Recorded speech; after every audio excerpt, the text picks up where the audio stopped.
this is the only one that's going to be a little bit different than what we usually use, because we usually set our initial position as 0. It's not in this case. So I have to use that full form of that equation.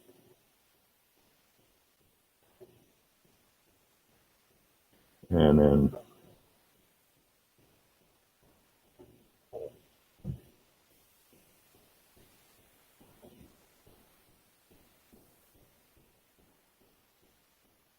no, I put the y component.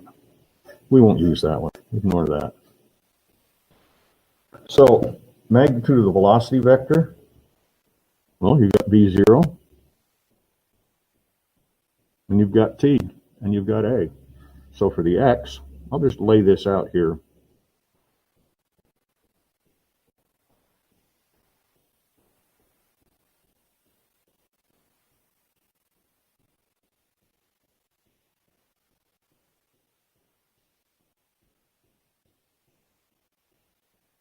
And my vy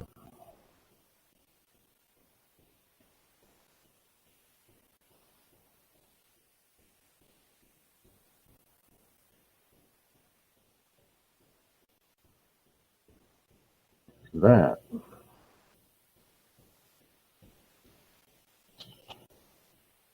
And when I go through and do those calculations,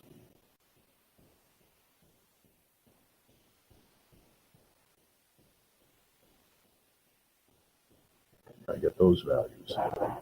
Then I can use the Pythagorean theorem, and I think you probably have a pretty good idea how to proceed from here.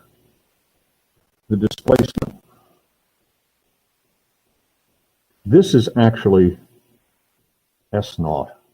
That's your starting position, this vector up here.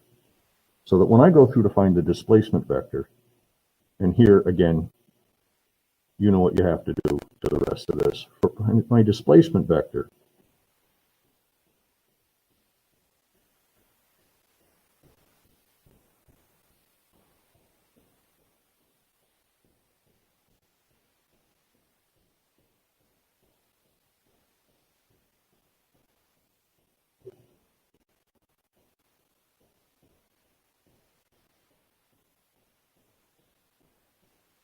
that would be for my x component, and then my y component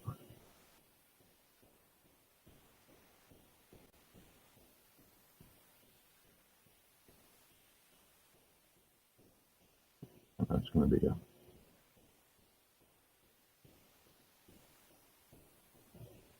don't forget that minus sign.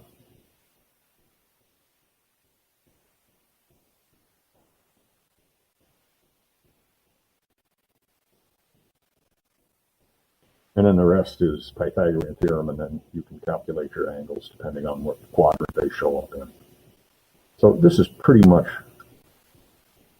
just a two-dimensional motion problem. You've just given slightly different information to start in a slightly different form.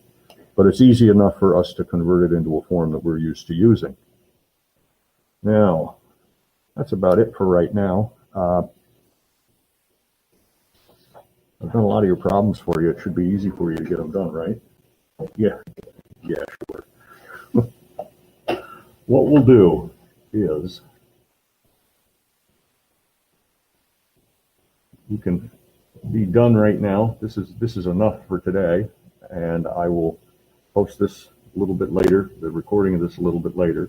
But make sure you're checking the classroom, because these problems have been done there, so there's a hard copy of them, and a couple others have been done too. So there are a bunch of examples of things on the classroom for what you can do to solve these problems.